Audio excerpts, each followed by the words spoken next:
YouTube?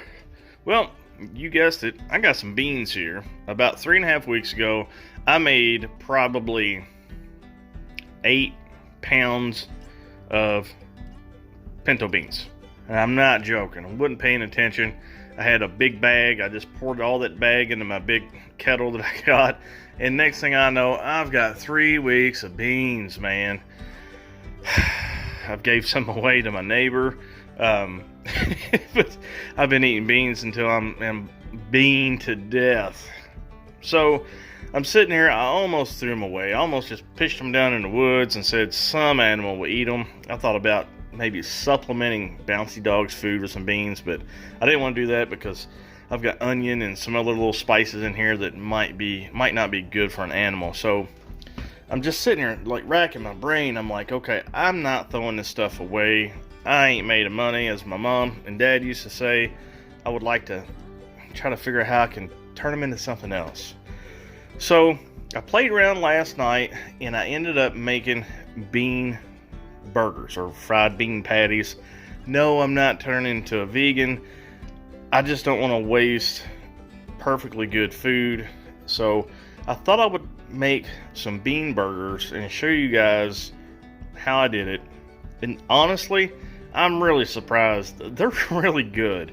I had the Impossible Burger from Burger King a week and a half ago, and that's total crap. I don't understand. I just don't get it. I'm not even gonna go there. So anyway, let me put these beans up, and I'll start showing you guys how I made my fried bean patties, my fried bean burgers, or whatever. I promise, they're good. So what I'm doing is I'm taking my leftover soup beans and I'm going to scoop them out. I'm going to try to not include a whole lot of gravy in the beans. And I'm not going to make a whole lot because I've still got another bowl that I've already made waiting to be cooked up. And I don't want to have too much going on. So here we go. I'm going to use about that much. And what I'm going to do next is I'm going to mash the beans. You can put it in some type of machinery like a blender. You can drive over it with a tractor, but this is how I mash my beans.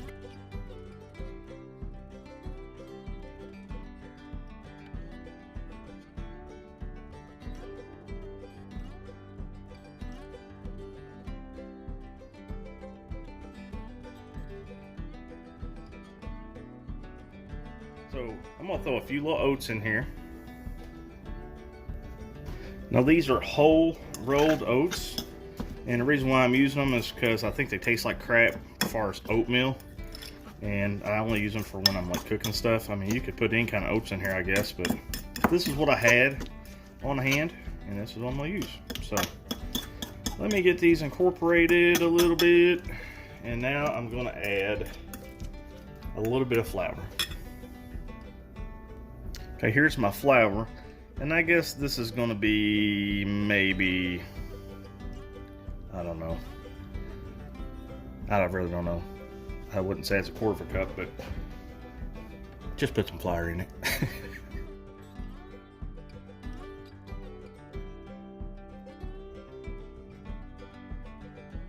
One more thing, which is cornmeal.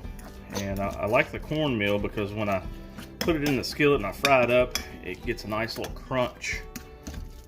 It's really, really good. So let's get the cornmeal out. And I'm gonna mix this up, and you'll see the cornmeal really soaks up a lot of the moisture in the beans, which is what you want because you want to be able to make a good patty. And if you get it a little too dry, you can just always add a little bit of water to it. A little, you know, don't take a whole lot at all.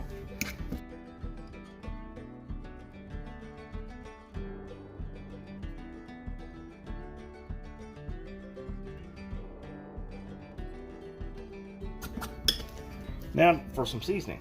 Now I've already got seasoning with the beans, but it's actually pretty bland because I didn't really haul off and add a whole bunch of stuff to it. So again, I'm just going to add what I added last time. I'm going to try to keep it simple. Let's see. I've got some minced onion, you know, minced onion. Again, whatever floats your boat. Yeah, the beans will take on the flavor of just about whatever you put in it. And I've got some garlic powder. Better use the sprinkle side, not the full dump side. A little garlic powder. Now, one thing I never did know, because, you know, I just didn't know. Salt enhances the flavor of your food, and pepper changes the flavor of your food. So, with that said, I'm going to try to start cutting back on a lot of the pepper I put in my food, because you guys know I pour on the pepper. Now, what this is just coarse kosher salt. I'm not going real hog wild. And what I like a lot is Old Bay seasoning. Add that in here. Again, I'm not measuring it. It's maybe a quarter of or maybe a teaspoon, maybe. And let's go. And yes, see, where did I use that last? Oh yeah. And I've just got some generic Creole seasoning. I'm gonna go ahead and give that a little jiggle. That came out a little bit more than what I was anticipating, but it's okay, man. It's just bean cakes. You know, when I was actually working full time and I was used to all that income, you know, I would probably spend, and this is no exaggeration, when I was on the road and I was working, I would probably spend $15, maybe $20 a day just eating out on the road. And I sat down and figured it out. Man, it's a lot of money. And now that I'm on an extremely tight budget, I can't even see myself hardly going to McDonald's and eating, or going to Burger King for most time, because it's just, I'm like, man, $6. I could buy food for $6 and make it into something a lot more substantial. Might not taste as good, but it would definitely last me a lot longer than it. So, okay, this is my burger. Well, not my burger, but my bean mix. So let me taste it. That's gonna be good. Okay, I'm gonna get my skillet warmed up, and all I'm using to fry it is a little bit of coconut oil. So let me get this going. And okay, now my oil's getting the temperature. You can hear it make a noise. It's talking to me. And what you want to do is you want to try to make it not thick, and not like paper thin, but just make it a nice, about a 1/4 inch thick, because you want it to have a good crunch. So keep it kind of thin, like I said, about a 1/4 inch if you can. And go back with your spatula and just kind of flatten it out so it all browns nice and evenly. So let's see how this looks now. Look at that. Wow. Look at that crunch. A nice brown color. And you can hear it too. Well, there you go.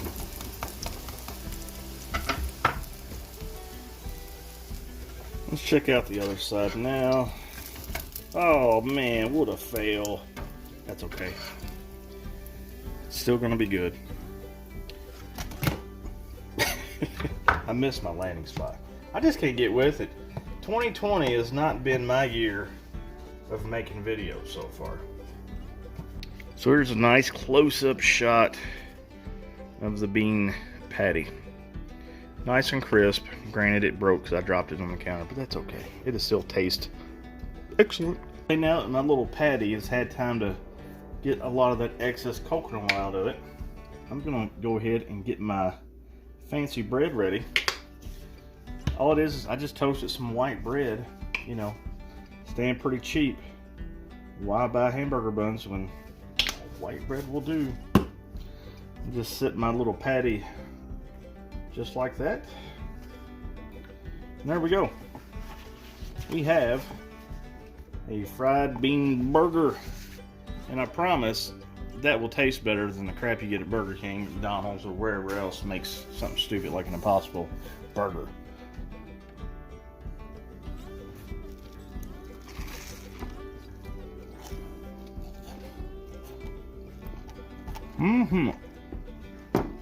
For a bean, it's pretty good.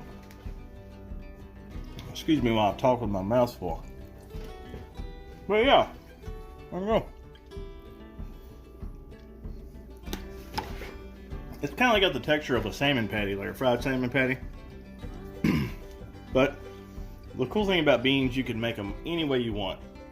Add whatever flavors you want, seasonings, toppings, whatever. And the bean will kind of do whatever you want it to do. And they're cheap, and it's a fairly healthy sandwich, minus the enriched bread. But anyway, boys and girls, if you would, come check me out on Patreon. I'll have a link below. I've got a bunch of different irons in the fire. I've actually had a friend almost talk me into making a cooking blog or a cooking website, and all the little recipes that I've been coming up with that I've not shared with you guys, I've kind of been compiling those recipes, and they're really cheap and they're good, and I might do something with that. So keep an eye for that, or keep an eye for that coming out in the future. So yeah, if you like this, like and subscribe. Leave a comment below. Let me know what you think. If you've got any other cool little cheap and easy recipe ideas, just reach out and let me know, or put them in the comments. So I'll see you guys later.